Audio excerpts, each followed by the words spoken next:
So mga kanovi, tara linisin natin yung carpet ng sasakyan. Let's go. So ayan mga kanovi, syempre unahin natin yung pinaka puzzle natin para pag magpapatong tayo ng carpet ay hindi masyado madumihan. So ayan. So mga kanovi, ito yung pinaka-setup natin ng van natin. So kompleto na siya, may compressor, polish pads, mga sabon, compounds, water supply, electrical supply. So kompleto na siya. So ayan.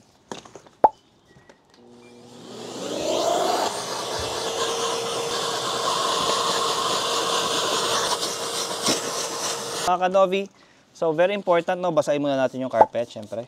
Kailangan magkatubig muna siya para mas madali siyang i-extract mamaya. Mas makuha natin yung mga dirt na nanonood sa loob. Ayan. So after ng tubig, maglalagay tayo ng sabon, syempre. Ito na yung pinaka...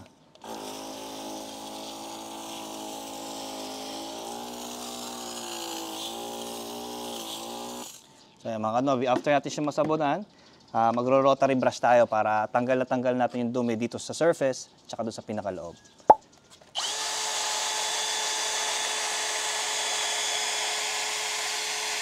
Maganda yan, masabon.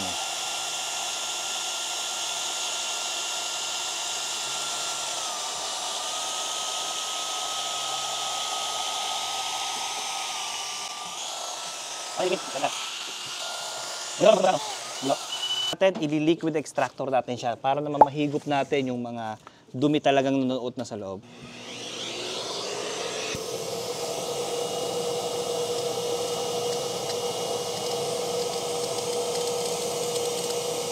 Sige bam, zoom out muna.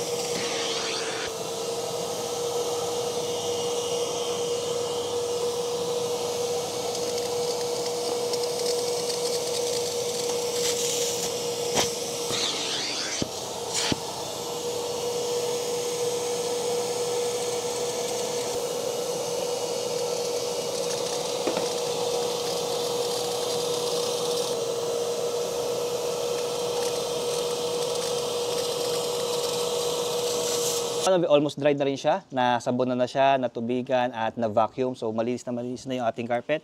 So pwede natin siyang ibalik. So bago natin ibalik mga kanovi, vacuum natin yung pinaka-ilalim.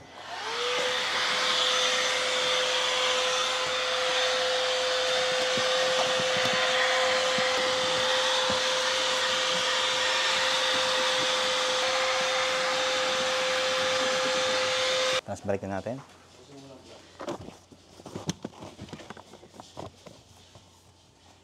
Ang paglinis ng carpet, malinis na, mabango pa.